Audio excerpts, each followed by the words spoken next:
Hello, Remnant families. I wanted to share with you what your children learned today in creation science. I'm so excited to share it with you.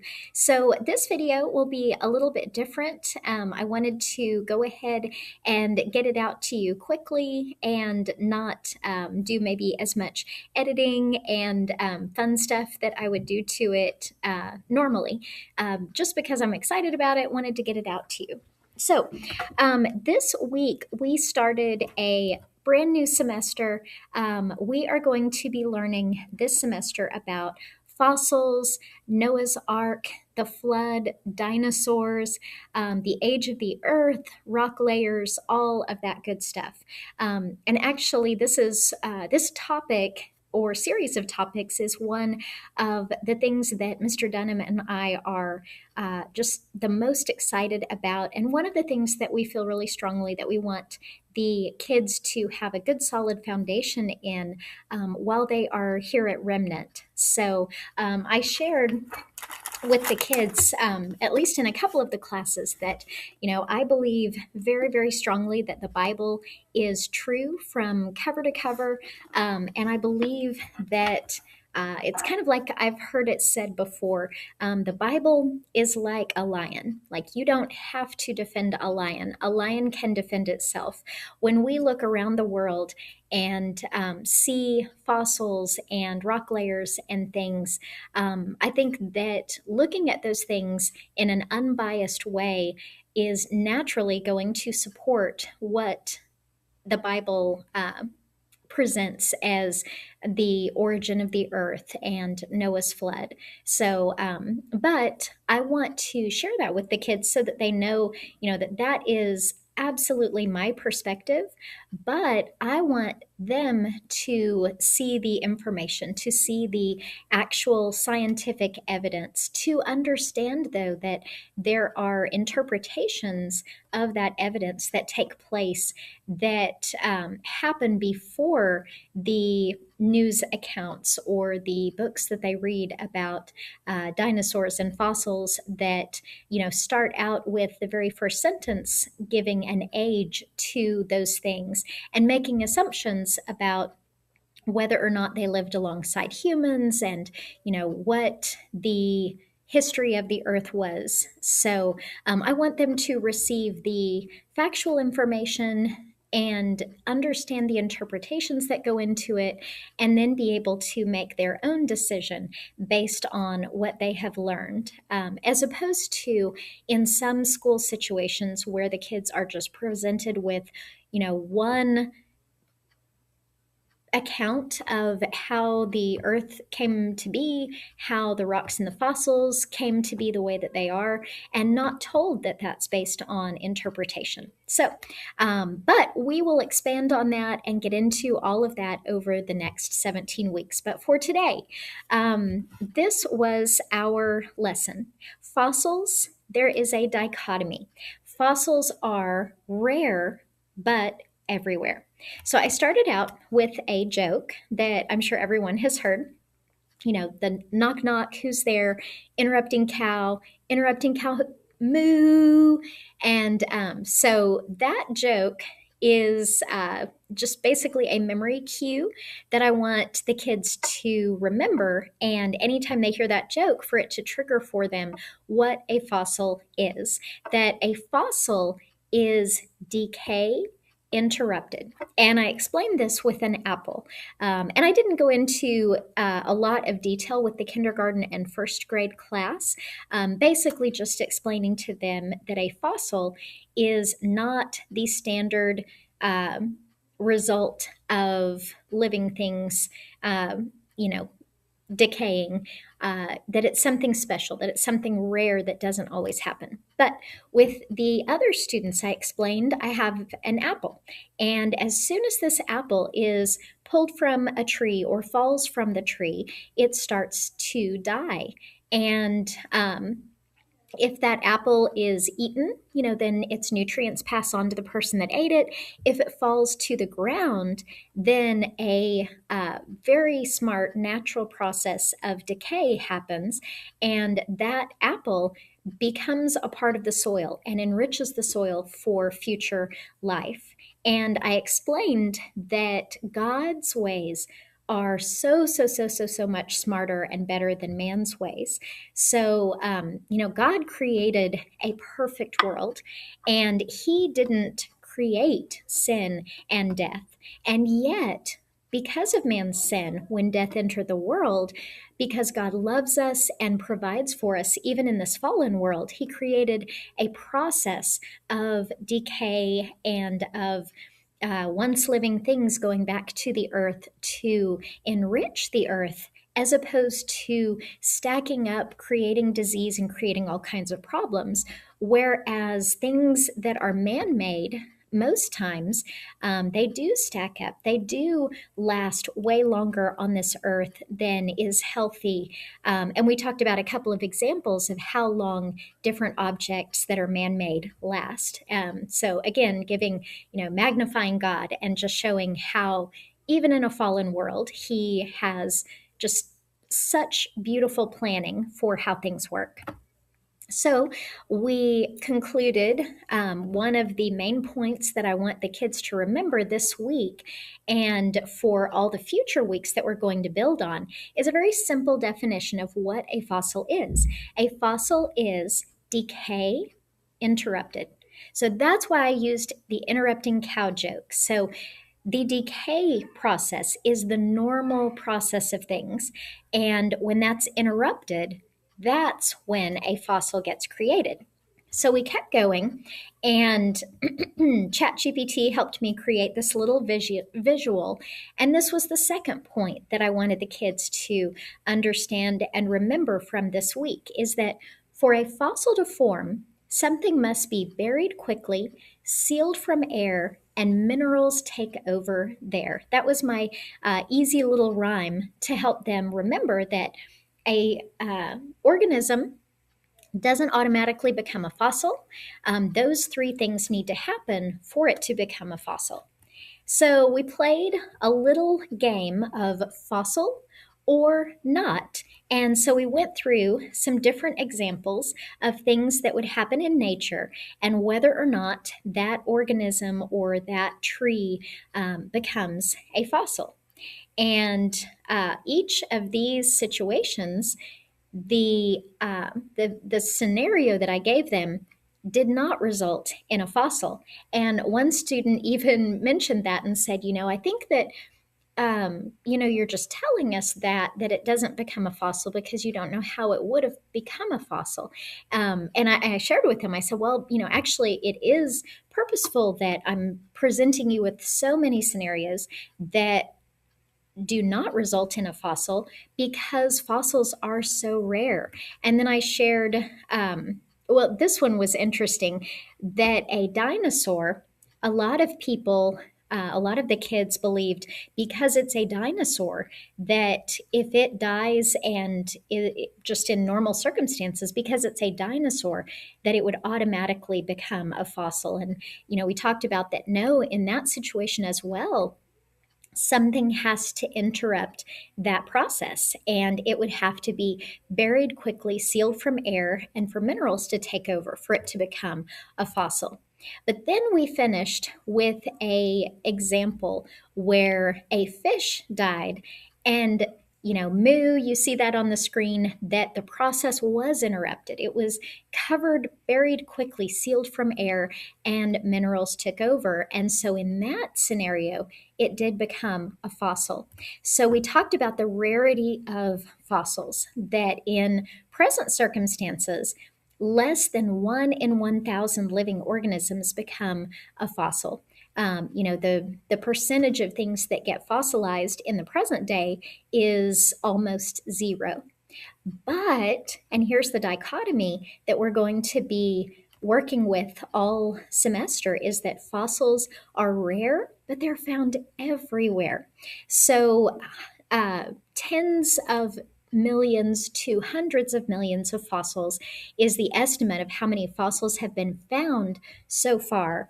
But scientists estimate that that is probably a small percentage of the number of fossils that exist around the world. And so, how, that's our dichotomy. How is something, a process that's so rare, how did it happen billions of times and create all of these fossils?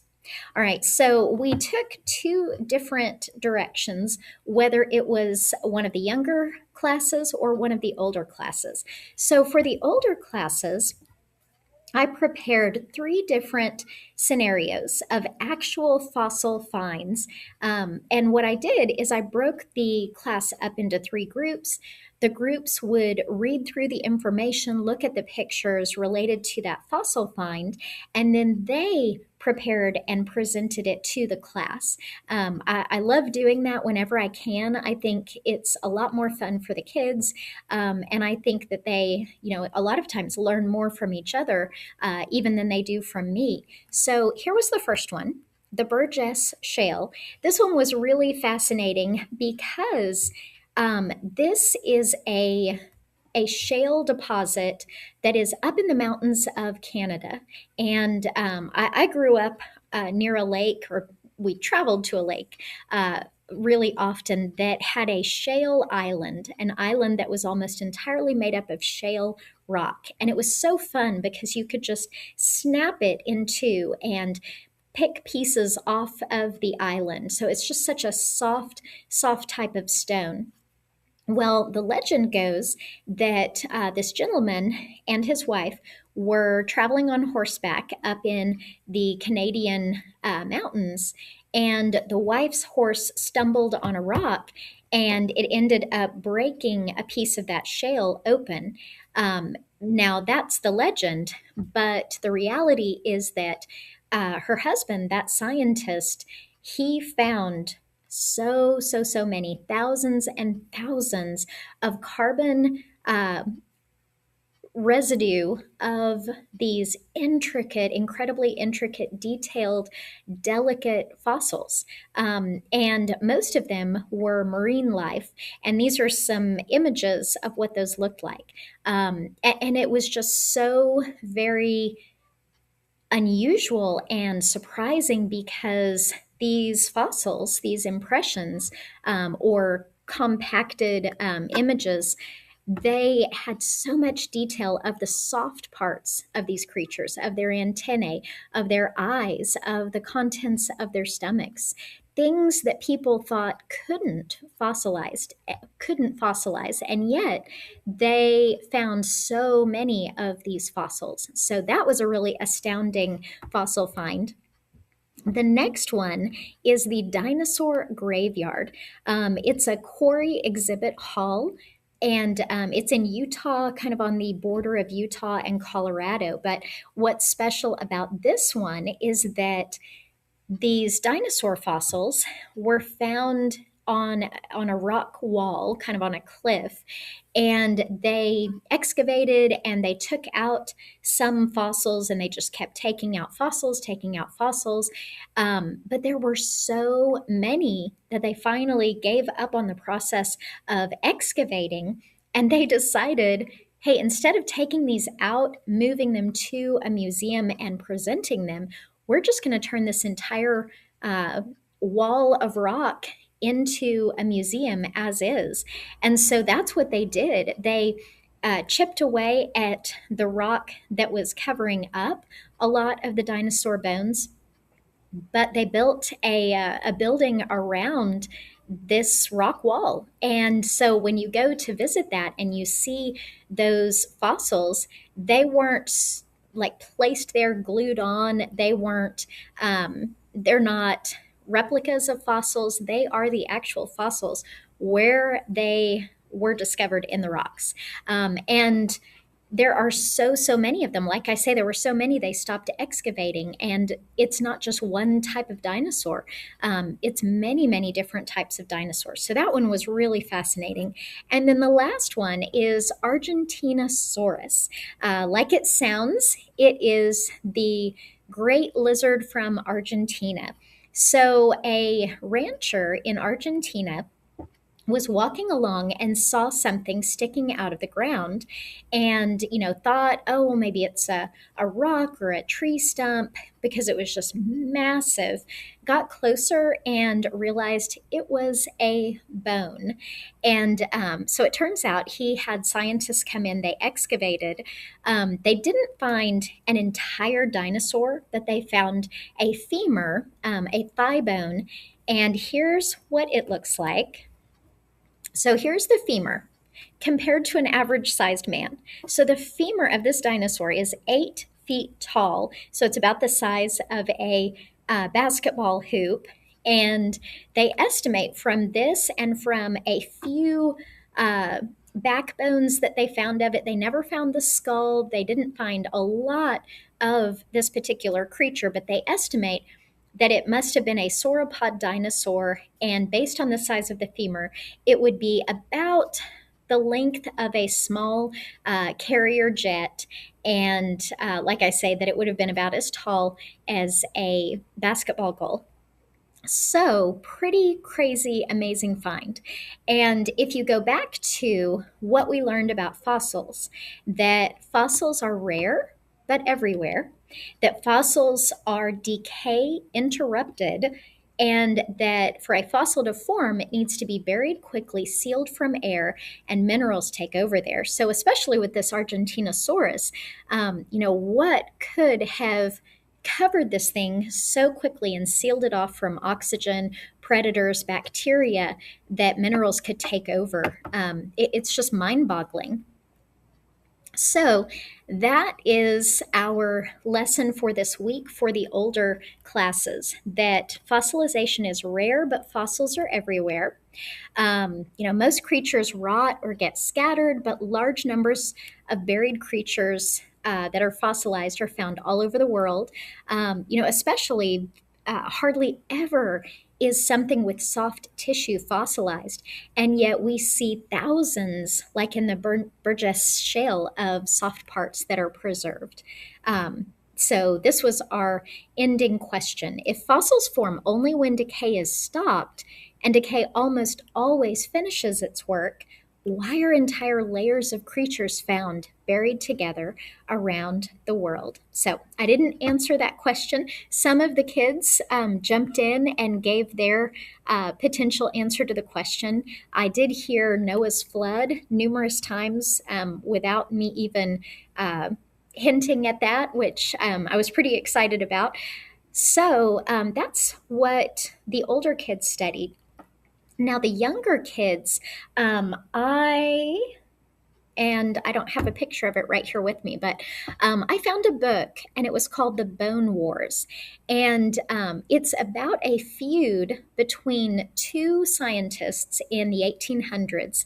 A man by the name of Marsh, I always referred to him, he had a beard, and then Cope had a mustache. But we talked about their story. They were rivals. At one point, Cope was sent a crate full of fossil bones. He assembled them. It became this creature that was about 35 feet in length. And when his friend Marsh came and looked at it, Marsh was very prideful, and he laughed at his friend and made fun of the fact that it looked like he put the head at the end of the tail instead of at the end of the neck, and made a big deal about it. Really, really embarrassed his friend. So the two became rivals. Then, after the gold rush, a lot of fossil bones, dinosaur bones, were being found out west. So they each sent teams to gather as many bones as quickly as they could, bring them back and assemble them. It was really crazy. They were, dressing up in disguises, trying to throw the other team off track. They would destroy some of the smaller bones that they couldn't transport, so the other team couldn't find them. They would plant decoy bones to throw the other team off, just all kinds of things, underhanded things. And it was called the Bone Wars. But what came out of it is the Stegosaurus was discovered, the Apatosaurus, Brontosaurus, which a lot of people, have discovered and said, oh, this is the same specimen. So a lot of amazing dinosaur finds that we have now as a result of the bone wars. And so the younger kids, I bought pool noodles and cut them up into lots of different colors and sizes. And so we had a relay race. The teams were half of the class on one team, on Marcia's team, half of the class on Copes's team. And so they tried to, one at a time, gather as many bones as they could. And then when they had enough bones, assemble the pool noodles so that they were arranged in the shape of a dinosaur. And then I also brought out my kinetic sand and bought some replicas of small fossils, dinosaur skulls, different things. And each of the kids got a turn digging one of those fossils out of the kinetic sand. So that was, in a nutshell, maybe a very long nutshell, our class for today. So, like I say, I'm really excited. My goal for the class, for the school in general, is for all of the kids to know and understand that they can trust what God says in His Word, even and especially when it pertains to the origin of the world and their place in the world. So, I hope that you enjoyed this summary. Let me know if you have any questions. And we are going to build, as the semester goes on, each week the kids' knowledge base so that when they get to the end of the semester, when they, go into future classes, or, when they go into higher education, or when they go to the library and look at books, they have in the back of their mind a good solid understanding of what is a fossil, what is the actual documented observable evidence versus what is someone's opinion or what is someone's interpretation, maybe based on anti-biblical assumptions. So I hope that helps. Thank you for the privilege of getting to teach your kids today. It really was so much fun, and I'm so proud of them. Thank you.